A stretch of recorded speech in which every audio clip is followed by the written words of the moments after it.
Gregory Santos is finally set to make his Mariners debut. We'll tell you if he can be the difference maker Seattle needs in the bullpen, then weigh two of the team's biggest potential trade targets against one another coming up here on the Locked On Mariners podcast. Colby, hit it.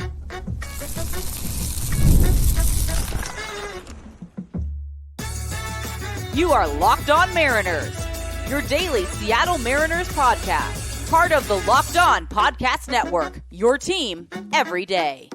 Ahoy, sailors. It is Tuesday, July 9th, 2024. This is Ty Gonzalez and Colby Patnode for the Locked On Mariners podcast, part of the Locked On Podcast Network, your team every day. On the show today, we're going to talk about the Mariners bullpen getting a potentially big-time reinforcement. We'll also discuss Jazz Chisholm and Luis Robert, how the cost of acquisition for both of those guys could differ, and who we ultimately prefer out of the two. And we'll also go over some quick thoughts on the team's upcoming series with the Padres, as well as Logan Gilbert being selected to the All-Star game and Andres Munoz getting snubbed. Before we get into that, though, shout out to our title sponsor today, FanDuel. Make every moment more. This summer, FanDuel is hooking up all customers with a boost or bonus daily. That's right. There's something for everyone every day, all summer long. Visit FanDuel.com to get started. And if you want to hear from me and Colby even more and help support the show, check out our Patreon. The link is in the description, and you can sign up for a free 7-day trial. So after several setbacks, Gregory Santos is finally ready to enter the Mariners bullpen. He has officially been activated off of the injured list. Emerson Hancock was sent down yesterday to make room for Santos on the 26-man roster. It seems like Brian Wu will be able to make a start before the All-Star break in that Anaheim series.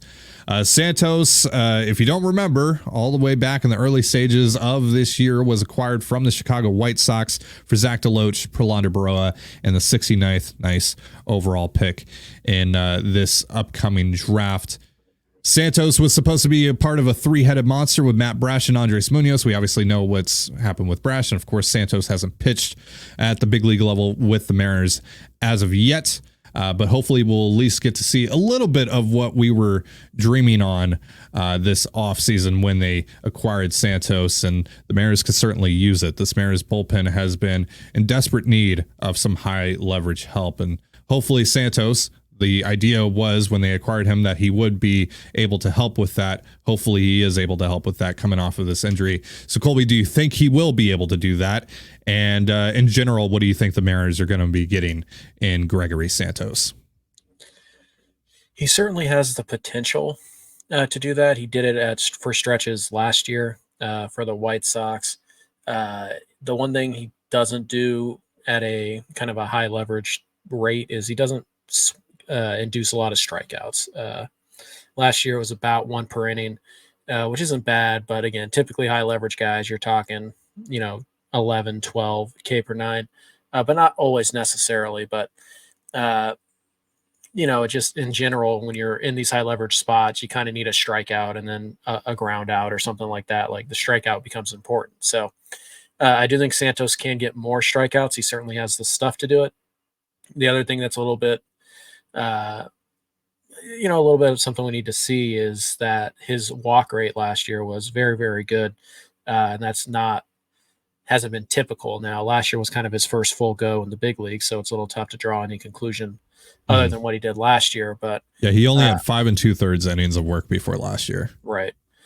But, what is his control going to look like? Is he going to walk guys? Because we know that you could have great stuff like Ryan Stanek.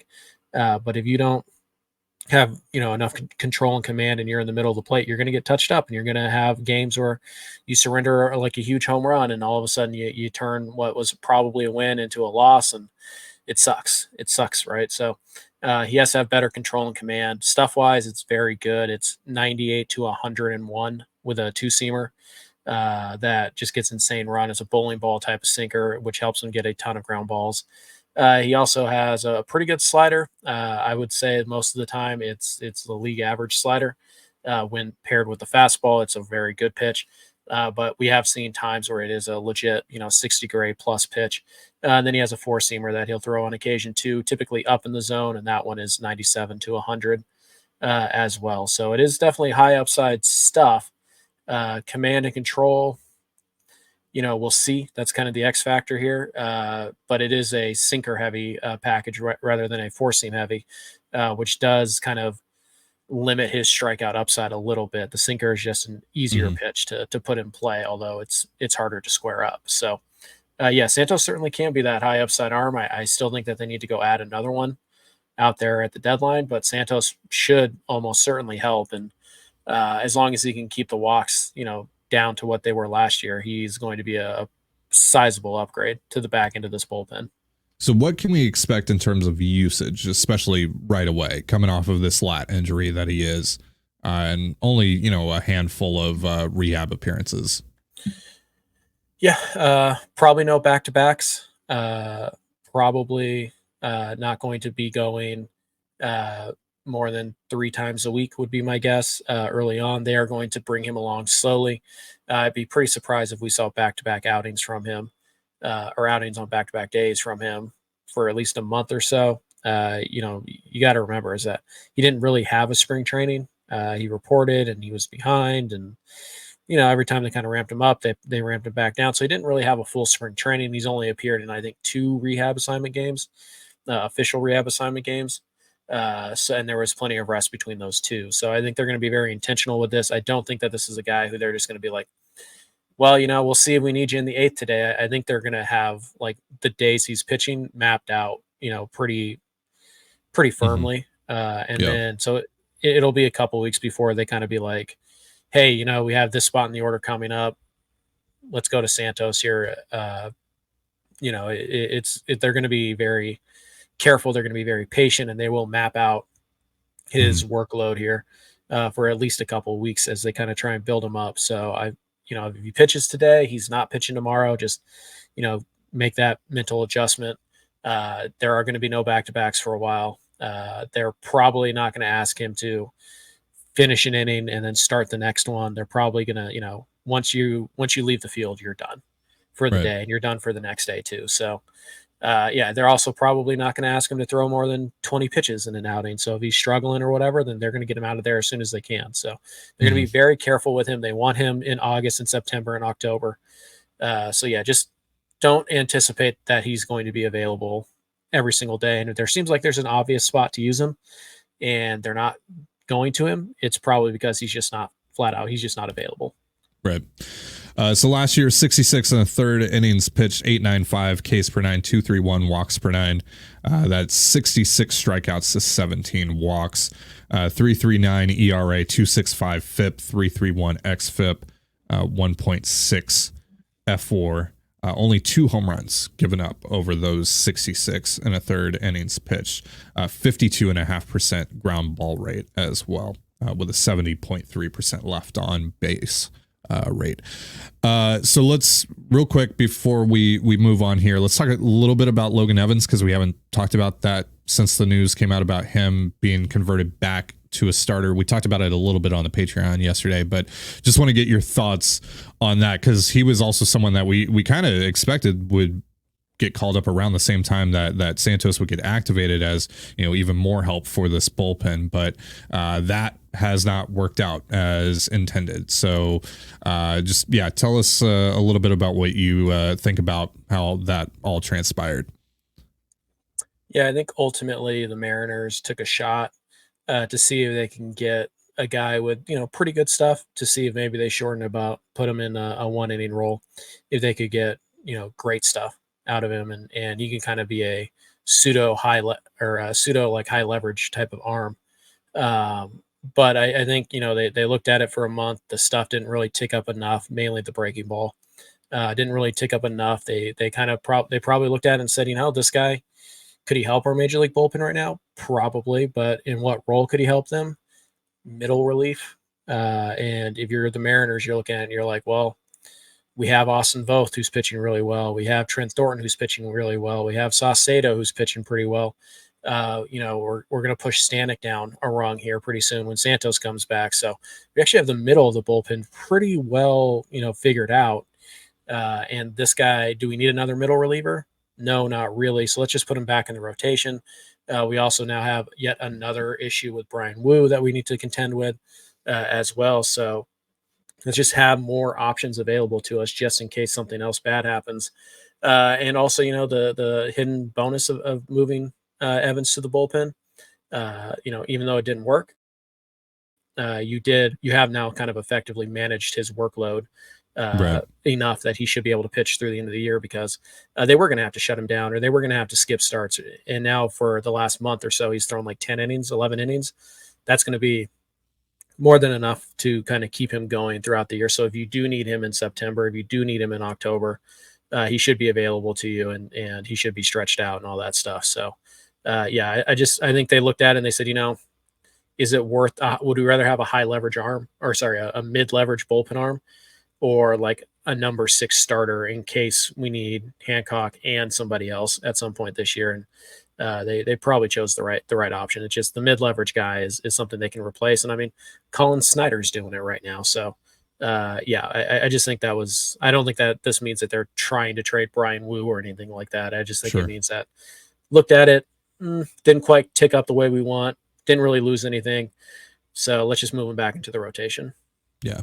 Now, Evans is also probably a guy that's getting quite a bit of interest in these trade talks that the Mariners are, of course, having right now as they gear up for the trade deadline. We're going to talk about the deadline a little bit more here, specifically about Jazz Chisholm as well as Luis Robert in just a moment. But first, a reminder, this episode of the Locked On Mariners podcast is brought to you by FanDuel.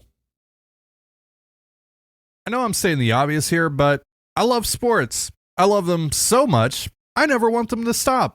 But as the playoffs wind down, unfortunately, we get fewer games, and the sports aren't sportsing like I want them to. But FanDuel lets me keep the sports going whenever I want. All I have to do is open the app and dream up bets anytime I'm in the mood. And this summer, FanDuel is hooking up all customers with a boost or a bonus daily. That's right, there's something for everyone every day, all summer long. So head on over to FanDuel.com/LockedOn, that's LOCKEDON, and start making the most out of your summer. FanDuel, official sports betting partner of Major League Baseball. And you're listening to the Locked On Mariners podcast. The Mariners are kicking off a quick 2-game series with the Padres tonight. You can catch all the action on the Mariners hometown broadcast, Sirius XM, via the SXM app. All you have to do to find that is search the word Mariners. So we mentioned this briefly on yesterday's episode. Craig Mish, who is essentially the Ryan Divish of the Marlins world, had reported that the Mariners are a team to watch when it comes to Jazz Chisholm. He also threw out the Pirates and the Royals. Now Ken Rosenthal of Fox Sports and Foul Territory has kind of added some fuel to that fire, saying that Jazz Chisholm is going to get traded. I don't think there's much question about that, end quote. So it seems like the Marlins are going to be dealing Jazz at some point, and with the way that Craig Mish kind of worded his report, it seems like the Mariners might be the most aggressive in that regard. Seems like with some of the wording, the Marlins seem like they're hearing what they want to hear in these trade discussions, and they feel pretty good about getting a deal that they want to move on from Chisholm. So let's just talk about that first and foremost here before we kind of get into the Luis Roberts stuff and all that I want to talk about. Jazz Chisholm, just in a vacuum, what do you think of the player? What do you think of the fit with regards to the Mariners? Solid player. I don't think he's a great player. He's a left-handed hitter. He's obviously right-handed throw. Good athlete. Certainly has some pop. 2.5 years of club control, so you'd get him theoretically for 3 pennant races.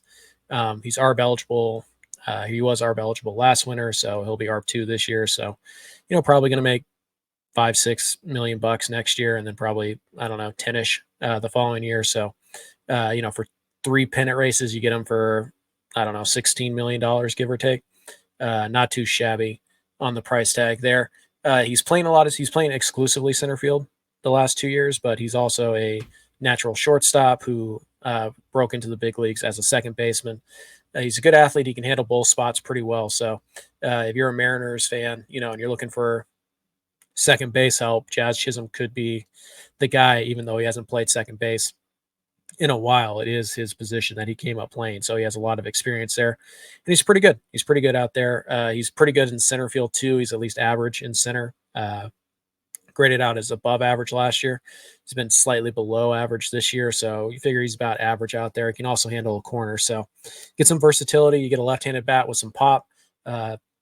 You get some speed, something that this lineup could use some more of.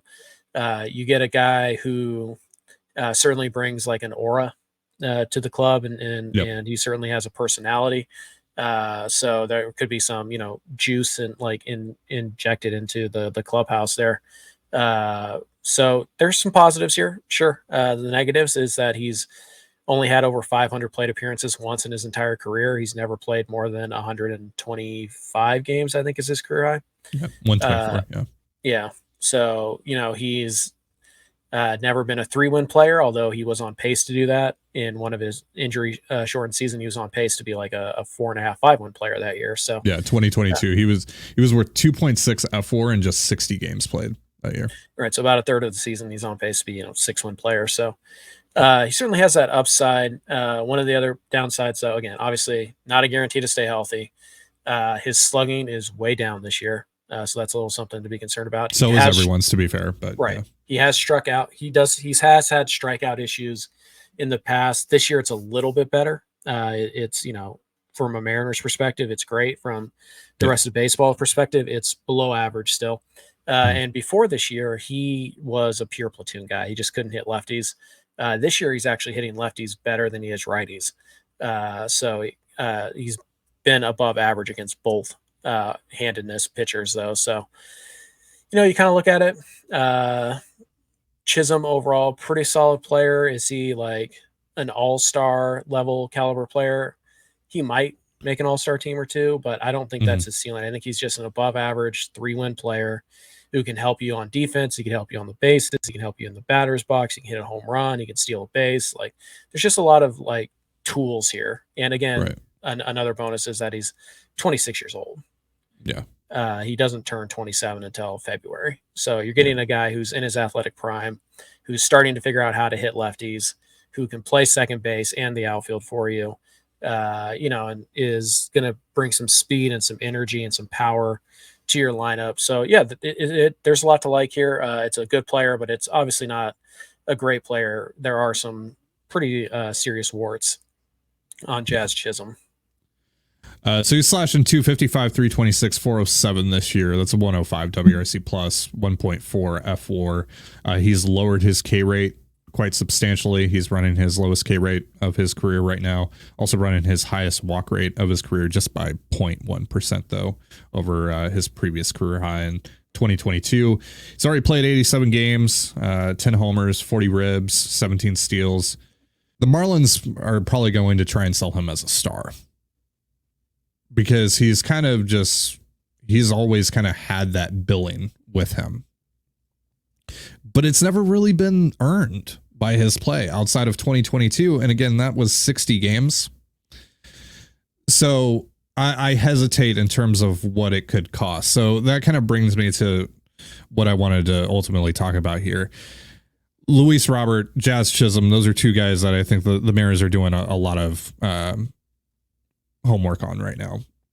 We've heard reports that the White Sox have been scouting Mariners prospects. Now there's the thing from Craig Mish about the Mariners being a team to watch in regards to Jazz Chisholm. Just trying to put two and two together here. It seems like they're doing a lot of groundwork on this, on both of these guys. It does seem like it's one or the other, even though that I don't think that those guys should even cost really in the same universe when you stack them both up together, even though that both of them pretty similar in terms of there's a lot of questions specifically about their health. But at least Luis Robert has played 140 plus games in a season before. Jazz Chisholm can't say that. And Robert's high has been much higher than Chisholm's high in his career. There's also another year of club control with Luis Robert, and it's cost controlled. He's making 12.5 this year. That's obviously going to be prorated by the deadline. Then 15 next year, then a pair of $20 million club options in 2026 and 2027. Meanwhile, with Chisholm, like you mentioned, he's ARB eligible. It's probably going to be $5 or $6 million next year, and then who knows in 2026. So again, though, because of kind of like the star power, if you will, that Chisholm for one reason or the other carries, feel like the costs are going to be relatively similar. It's going to be a heftier package overall in terms of just quantity for Robert, I would think.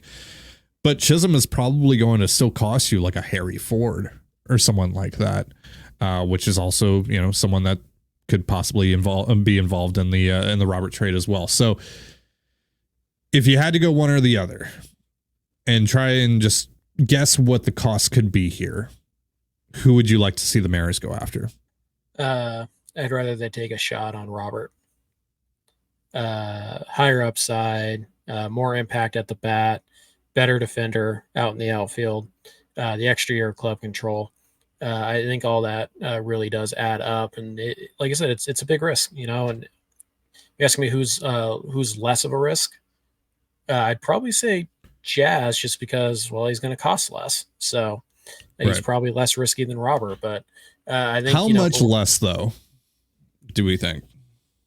I think Robert, or I think Jazz is going to cost you like a Harry Ford as the headliner. Whereas I think for Robert, Harry Ford is a co-headliner at best. So that's pretty significant. I mean, like for Robert, you probably have to do something like Young and Ford, whereas for Jazz, it's probably one or the other to headline that deal. So, yeah, you know, if I'm only able to get one of these guys and I have to pick which one I'm going to go after, I'm going to go after Robert, because I think that he can bring me something that nobody else on this market can do. Whereas in terms of Chisholm, while he's a good player, I feel like I can get something close to that level of production without having to give up, you know, a top prospect for it. Because like, what is Chisholm at the end of the day really right now? Outfielder who's slightly above league average offensively. Like when you really break it down, that's what he is. Because also, could I go out and get like Luis Robert and Jonathan India? Yeah. Or Nico Horner? It's like Robert and India, or Jazz and like, you know, Jazz and I don't even know who's a little bit better of a second baseman, but you know what, like Jazz and Horner, or you know, Robert and India. Like, you know, I think you could certainly make an argument for either side, but I'd rather take the upside shot on Robert and you know, just count on India to basically be what I was hoping Chisholm would be. And I mean, again, that's assuming that India is even available, which we don't know. Right. The Reds might be adding. We'll see. But yeah, you know, obviously it's such a hard market to figure out here. But you know, obviously a lot of hesitation here with both of these guys, because it's going to cost so much. This is a franchise altering decision, specifically when it comes to Luis Robert. And again, it's someone that's played over 100 games once in his entire career out of 5 possible seasons. And this year, you know, he hasn't been particularly that great. You know, 38 games played. Yeah, he's been hurt. Already missed time. Yeah, he's been hurt. And since he's come back, 33.3% K rate, he's striking out a third of the time right now. 10.1% walk rate, which is nice. That's significantly higher than his career norms. But he's slashing 224, 302, 490, 117 WRC plus, 0.9 F4. Lastly here, I have to ask, do you think it's possible they could get both? Yeah.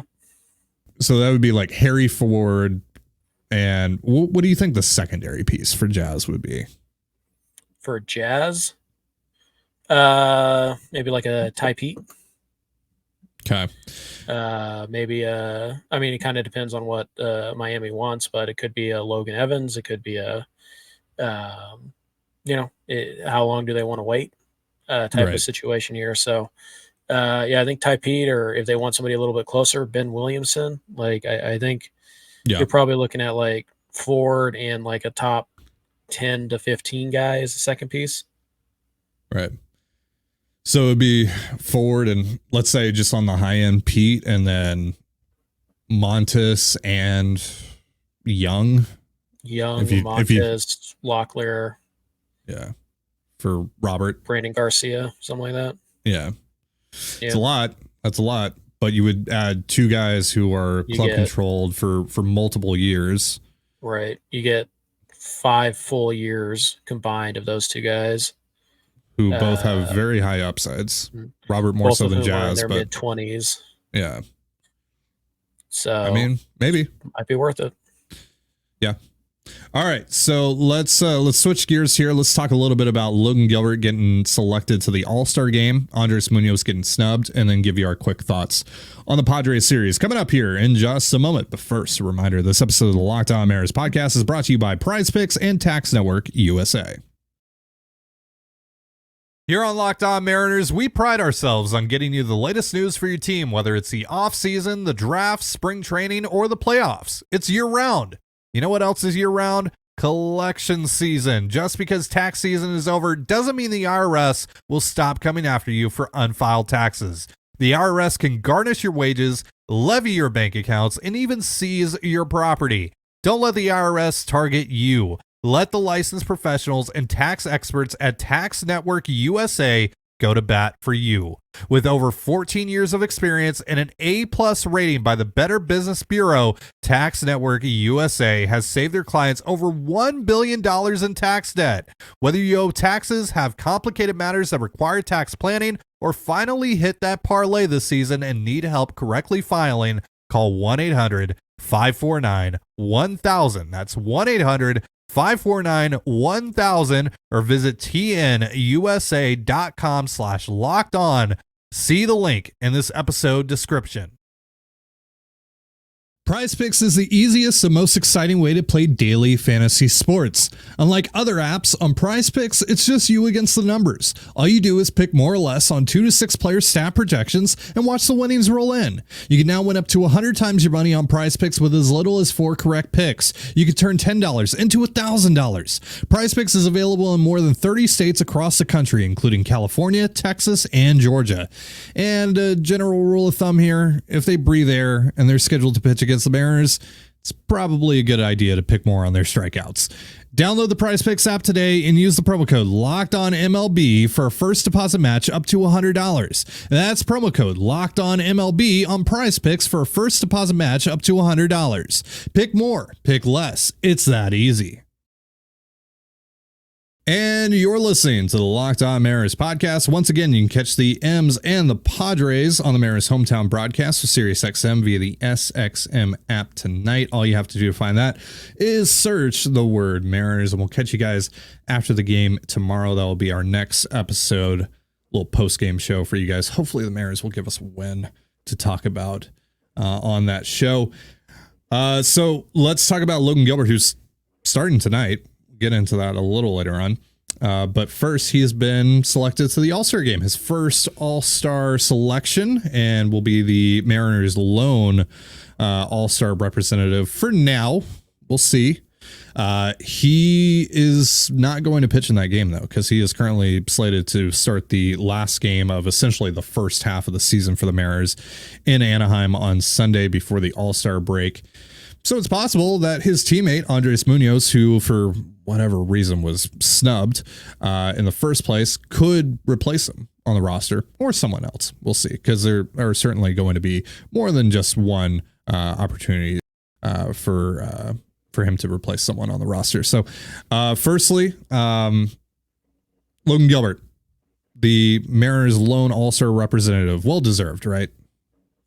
Yeah, absolutely. He's been particularly good the last month or so. So right when he needed to kind of, stake his candidacy or whatever, he really stepped up his game. So yeah, if they only got one, probably deserves to be Logan. I think they should have had more than one, but I mean, like only 2. But if I had to pick one, I would probably say Logan has been the most deserving to be on the squad. So, kudos to him and congrats to him and his family. I'm sure he's a little bummed that he's not going to be able to pitch in that game, but he'll still be there. He'll still hang out and he'll still be part of the festivities. So, Probably not the last time Logan Gilbert heads to an All-Star game, but it is his first time. So congratulations to Logan. And then Munoz doesn't make it in, partly because Clay Holmes made the roster, which I don't understand. Clay Holmes, of course, gave up that 4-run lead in New York to the Mariners. I think we all remember him for that. But also he's been pretty good this year. He just hasn't been as good as Andres Munoz. Like the numbers for Munoz are significantly better, pretty much across the board, than Holmes. And also then you factor in how important Munoz has just been to the Mariners in general this year, especially with the context of what we talked about earlier on in the show, with Santos not being able to pitch so far, and Brash obviously missing the entire year, and all the times that Munoz has been asked to complete 4-out, 5-out saves for this team. He's been huge. He's been one of the most valuable relievers in all of baseball. It's an absolute crime, an absolute shame that he is not even on the initial roster. Like, even if he makes it as a replacement, like, it's still like I feel some type of way about that. Like, he should have made the initial roster in general. But hopefully he's able to make it still as a replacement. He absolutely deserves it. He's been fantastic this year. So, all right, so let's get into the game tonight. Padres Mariners. Padres have actually been pretty solid this year, but they're one of those teams that are still kind of just hovering around the wild card like the rest of most of the National League. They're 49-45 this year, and this comes after trading Juan Soto.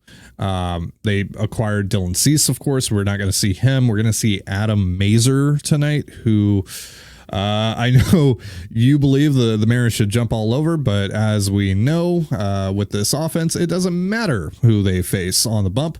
And like I said in my Prize Picks ad read, if they breathe and they're pitching against the Mariners, take more on their strikeout total. I think that's a pretty safe way to go in that regard. But it's Logan Gilbert against Adam Mazur. I mean, on paper, that's a game that you absolutely should win. But who knows as the Mariners go for their 50th win of the season. So what do you think? I mean, there may not be a more mismatched pitching matchup you're going to see for the rest of the year. And I still have very little confidence that the Mariners are going to win this game. So it tells you everything you need to know about where the offense is right now. Yeah. So, we'll see. Mazur doesn't get swings and misses. He doesn't get strikeouts. He walks a lot of guys. His first 6 starts have been really bad. At the big league level. So in his first one, he was actually pretty good. So think about how bad he must have been in the rest of them for those numbers to look like that. And so in theory, this is the perfect guy to face when you're trying to, get your groove back at the plate. But does it really matter with this offense? I guess we're going to find out. But it's certainly it's certainly more likely they figure something out tonight than it is tomorrow when they have to face Michael King. So hopefully they do win tonight, so they could secure at least a series split. These little 2-game series are tough. But I feel like this is a game that they absolutely should win, but it's just really hard to, I wouldn't put any money on it. I'll say that. Yeah, we know the deal. We've watched this offense, especially over the last 3 weeks. It's been horrific. And we all saw what happened in those final 4 innings of that Blue Jays game on Sunday. So hopefully not too much longer that we have to watch this offense as currently constructed. So see. All right, that is going to do it for us. Before we get out of here, a reminder that Locked On has launched the first ever national sports 24/7 streaming channel on YouTube, and now it's also available on Amazon Fire TV and the free Fire TV channels app. Locked On Sports Today is here for you 24/7, covering the top sports stories of the day with the local experts of Locked On, plus our national shows covering every league. Find Locked On Sports Today now available on the free Fire TV channels app. Thank you so much for joining us here on the Locked On Mariners podcast. For Colby Patnode, I'm Tiding Gonzalez. Be sure to give us a follow on Twitter at @LO_Mariners. You can follow me at Tiding Gonzalez and Colby at CPAT11. That's CPAT11. You can also find all that stuff in the description of this episode. Have yourself a beautiful baseball day, and we'll see you next time. Peace.